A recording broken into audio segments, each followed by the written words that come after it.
नमस्कार। पता है दर्शकों, सुबह की रौनक बढ़ जाती है अगर अपनों का साथ होता है और बातचीत का सिलसिला शुरू हो जाता है। मैं आपसे कहूँगी कि हर सुबह बिहार बिहान में हमारे साथ होते हैं हमारे अपने यानी हमारे दर्शक, और होती है बहुत सारी इन्फॉर्मेटिव बातें भी। तो आपको बताते चलूँ कि मैं हूँ आज आपकी अपनी होस्ट निहारिका बेस्ट वाली। गुड मॉर्निंग और स्वागत आप सभी दर्शकों का कार्यक्रम बिहार बिहान में। हमारे जो अपने होते हैं वो इसलिए भी महत्वपूर्ण होते हैं क्योंकि जब हमारे पास खुशियाँ होती हैं तो हम कहाँ बांटते हैं, हमारे अपनों में ही ना। और जब परेशानियाँ होती हैं तो हमारे अपने हम सभी के लिए संबल बन जाते हैं। ठीक इसी तरीके से जब परेशानियाँ जीवन में आती हैं, जब कुछ निर्णय लेना होता है तो हमारे लिए संबल बनते हैं, हमारे लिए पथ प्रदर्शक बनते हैं महापुरुषों के कथन। तो आइए शुरुआत करते हैं आज के कार्यक्रम का, रुख करते हैं अपने पहले सेगमेंट की ओर और देखते हैं क्या है आज का अनमोल वचन।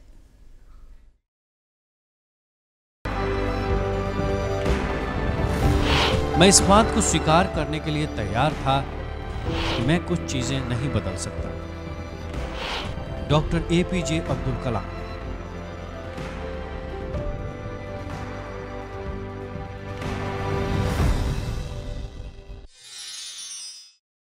अगर इस मुट्ठी में कलम और किताब की जगह, बचपन की जगह हमने काम थमा दिया तो फिर इस जवाब पर प्रश्न चिन्ह लग जाता है। सच पूछिए तो बाल श्रम एक बहुत बड़ी चुनौती है हमारे सामने, और हमारी सरकार इसमें कई तरीके से काम भी कर रही है, और उसमें एक प्रमुख है बाल श्रम अधिनियम 1986। आज विस्तार पर इस पर चर्चा करेंगे अपने आज के मेहमान से, और इसी के लिए हमने अपने स्टूडियो में आज आमंत्रित किया है पटना हाई कोर्ट के अधिवक्ता श्री गौतम कुमार यादव जी को। तो आइए स्वागत करें अपने आज के मेहमान का। गौतम जी, बेहद अभिनंदन, स्वागत कार्यक्रम में। जी आपका।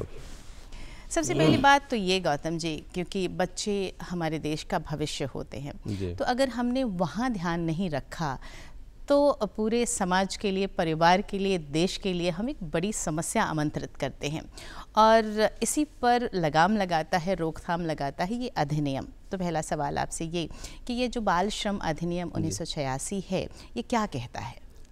देखिए, जो हमारा बाल श्रम अधिनियम 1986 जो आया जी, हालांकि बाद में बहुत सारे इसमें संशोधन भी हुए हैं जी। 1912 में भी हुआ, उसके बाद में 17 में भी है, तो बहुत सारा उसमें संशोधन करके अभी जो बेसिक जो चीज़ है, तो हमारे जो बाल से संबंधित समझिए कि ये दो चीज़ है। एक है जो 14 साल से कम उम्र के बच्चे, और एक है 14 साल से ऊपर और 18 से जो कम हो।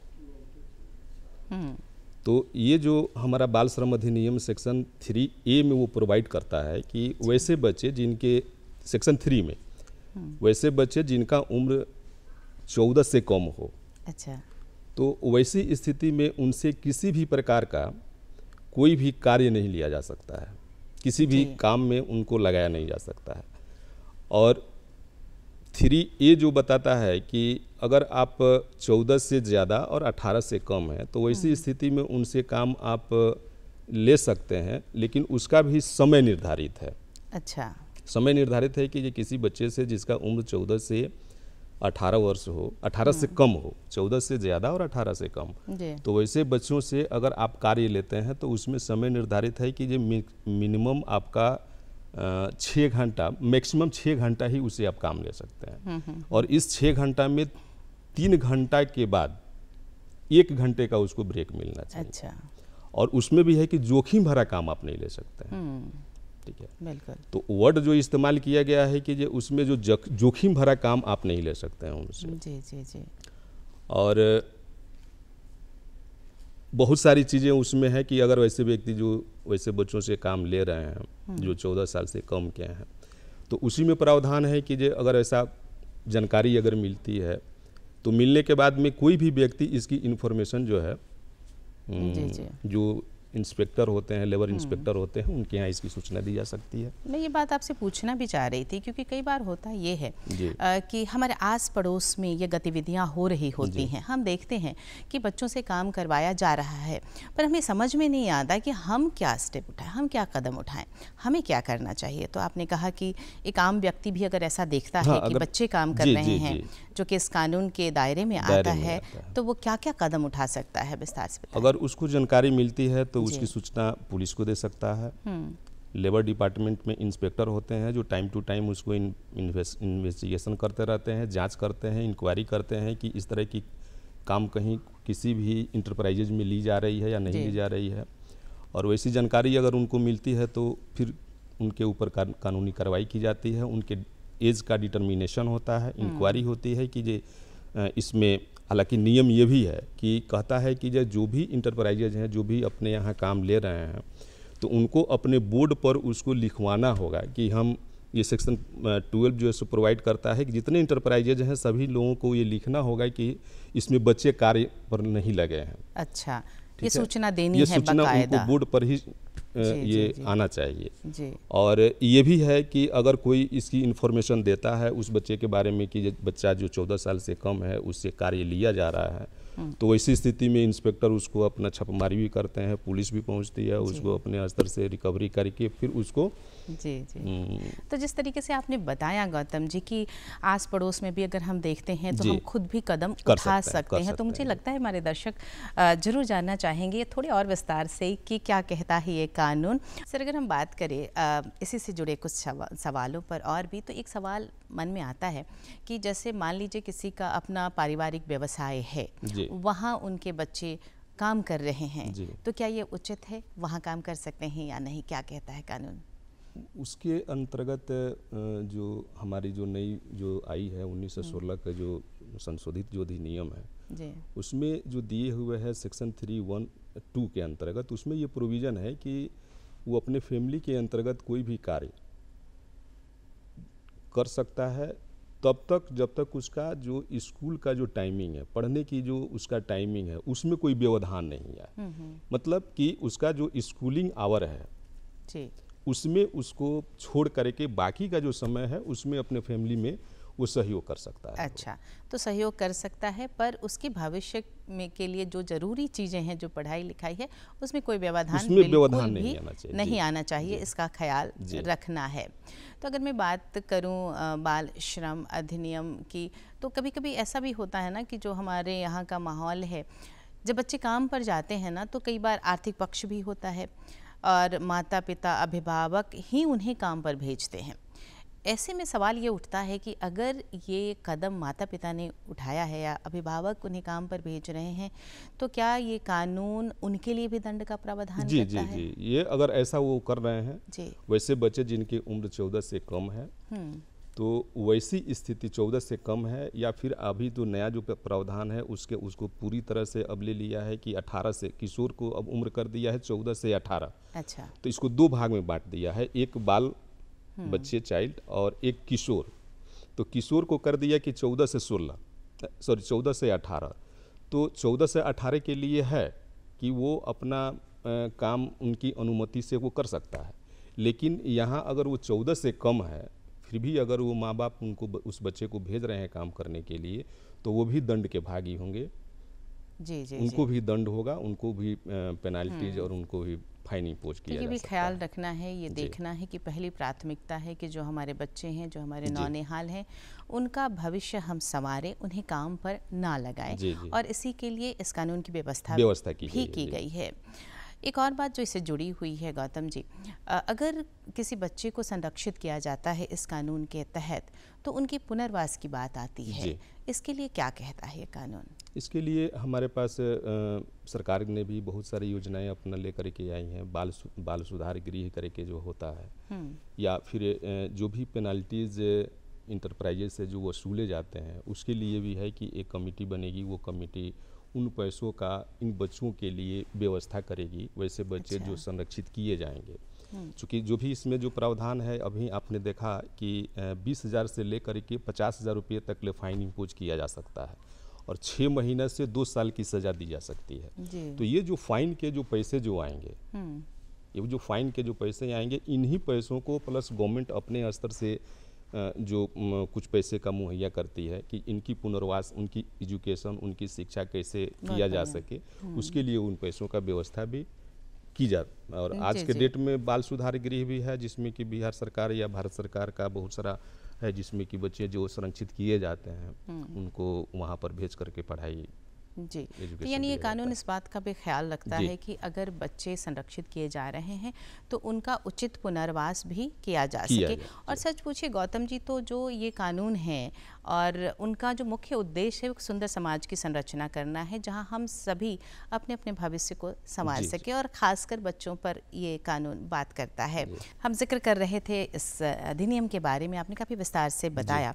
एक और इससे जुड़ा हुआ प्रश्न ये कि मान लीजिए अगर किसी फैक्ट्री में या किसी कारखाने में चिन्हित किया जाता है कि बच्चे काम कर रहे हैं और ये सूचना मिलती है, तो किस तरह की कार्रवाइयाँ होती हैं? क्योंकि दंड विधान पता होना बहुत ज़रूरी है, तभी इन चीज़ों पर रोकथाम लगती है। बताएं हमें। जी, इसमें जो हमारा जो कानून है उसमें धारा 14 में दिया हुआ है, स्पष्ट दिया हुआ है कि अगर इस तरह की वारदात किसी भी इंटरप्राइजेज में या किसी भी कंपनी में ये पाई जाती है कि वहाँ पर 14 साल या 18 साल से कम उम्र के बच्चों से काम ली जा रही है, तो वैसी स्थिति में उसमें है कि आपको 6 महीने का, उसमें 6 महीना, कम से कम 6 महीना और ज़्यादा से ज़्यादा 2 साल का सज़ा का प्रावधान है, और 20,000 से 50,000 रुपये तक ले उनको फाइन किया जा सकता है। जी, इसमें है। और उसमें यह भी लिखा हुआ है कि वैसे बच्चे जिनका जो 14 साल से कम उम्र के हैं उनके लिए, और जो 14 साल से ऊपर और 18 साल से कम और जिनके माँ बाप से उसकी परमिशन नहीं है। जी, उसमें जो क्लॉज जो जोड़ दिया है कि 14 साल वाले पे तो माँ बाप के परमिशन से भी अगर वो काम करवा रहे हैं तो वो उनको दंड के भागी होंगे। लेकिन वैसे बच्चे जिनके 14 से ऊपर और 18 से कम है और उन बच्चों से अगर कार्य लिया जा रहा है तो उसमें माता पिता का कंसेंट जरूरी है।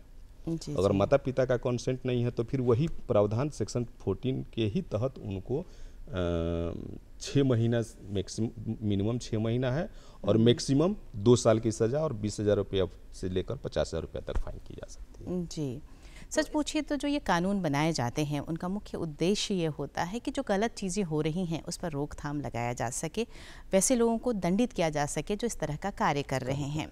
और एक समाज में रहते हैं हम, तो समाज में हम सभी सुचारू रूप से अपना जीवन यापन कर सके, शांति व्यवस्था बनी रहे, इसके लिए न्याय व्यवस्था का बहुत ही सुदृढ़ होना बड़ा ज़रूरी है। और ऐसे में मैं उल्लेख करूंगी कि 1 जुलाई 2024 से हमारे न्याय व्यवस्था में आमूल परिवर्तन आया है। और आपको बताऊं कि भारतीय न्याय संहिता 2023, इसके अलावा भारतीय नागरिक सुरक्षा संहिता 2023 और भारतीय साक्ष्य अधिनियम 2023, ये कानून प्रभावी हो चुके हैं, लागू हो चुके हैं। आज के हमारे मेहमान अधिवक्ता हैं, तो इस विषय पर जानकारी भी बनती है। तो आइए इस विषय पर भी बातचीत करते हैं आज के हमारे मेहमान श्री गौतम कुमार यादव जी से।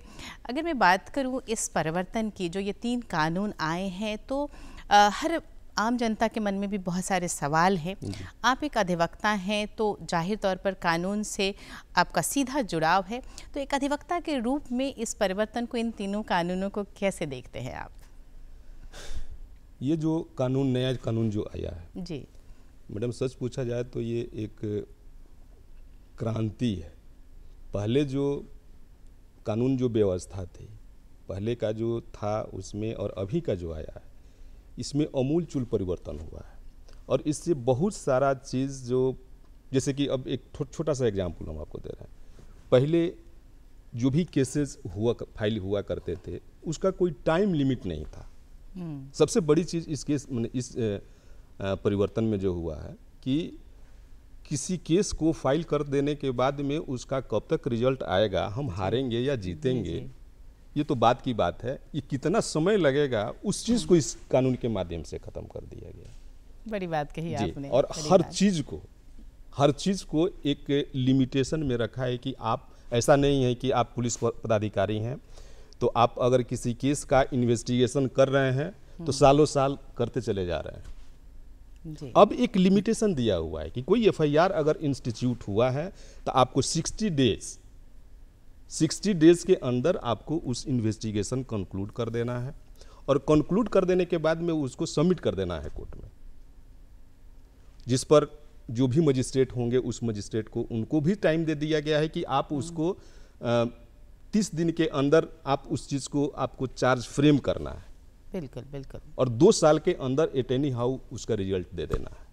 और मुझे लगता है गौतम जी ये बहुत सुंदर प्रक्रिया है। आपने एक शब्द का प्रयोग किया, क्रांति कहा आपने इस बदलाव को।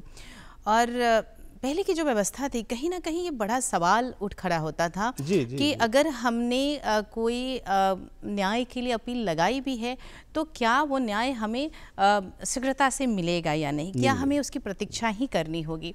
और ये जो त्वरित न्याय की प्रक्रिया है ये इसे सुगम बनाता है, ये परिवर्तन, और ये जो भारतीय न्याय व्यवस्था है वो। अगर मैं बात करूं त्वरित न्याय के बारे में, आपने बताया इसके अलावा भी जैसे समय के साथ बदलाव आया है तो बहुत सारे ऐसे अपराध आ गए हैं हमारे आसपास हमारे समाज में जो नई तकनीक के द्वारा आए हैं। अगर मैं साइबर क्राइम की बात करूं, आम जनों में ये समस्या देखने को मिलती है। आप न्यूज़पेपर खोलें वहाँ भी कुछ सूचना होती है, आप सोशल साइट्स पर जाएं वहाँ भी ये सूचनाएं होती हैं कि साइबर क्राइम हो रहा है, लोगों को नुकसान होता है, आर्थिक नुकसान होता है। इसके अलावा कई ऐसी बातें होती हैं जिससे उनकी प्रतिष्ठा पर भी आंच आती है और आपसी संबंधों में भी बदलाव होता है। तो बहुत सारे ऐसे प्रयास किए गए हैं इस भारतीय न्याय संहिता में जिसके द्वारा इन चीज़ों को भी पर भी उचित न्याय लोगों को मिल सके। हम बातें कर रहे थे साइबर क्राइम से जुड़ी हुई, क्योंकि समय के साथ बदलाव आए हैं और इस तरह के क्राइम भी काफ़ी बढ़ गए हैं। तो इस संबंध में क्या कहता है ये कानून? हमारा जो अभी का जो कानून है इसमें सबसे बड़ी चीज़ है कि जी, पहले हमारे कानून में इलेक्ट्रॉनिक्स चीज़ को मान्यता नहीं थी, उसको साबित करना और उस चीज़ को प्लेस करना ये बहुत मुश्किल चीज़ होता था। लेकिन अभी जो न्यू जो व्यवस्था जो आई है, नई जो प्रणाली आई है, नया जो कानून आया है, उस कानून के तहत इस बात की पर जोर दिया गया है कि आपका इलेक्ट्रॉनिक्स जो भी जहाँ भी अगर क्राइम, तो अब कोई भी क्राइम करके बच नहीं सकता है। इस कानून के माध्यम से अगर कोई क्राइम करता है साइबर क्राइम के माध्यम से, तो उस समझा जाए कि जो वो पुख्ता सबूत हो गया हो।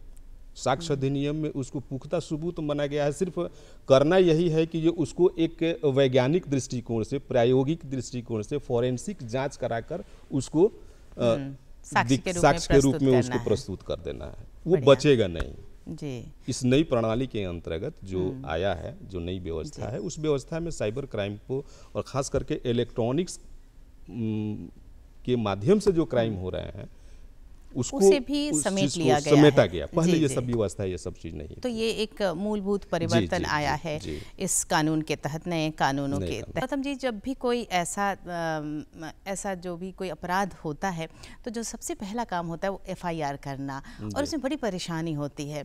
और इस न्याय संहिता में काफ़ी बदलाव लाए गए हैं, उसके बारे में बताएं हमें। जी, जो अभी नई जो कानून व्यवस्था है, जो हमारा भारतीय नागरिक सुरक्षा अधिनियम 2023 जो है, इसमें ये जो प्रावधान दिया गया है कि अगर कोई घटना घटित हो रही हो, कहीं भी वो घटना घटित हो रही हो, पहले इस तरह की व्यवस्था नहीं थी।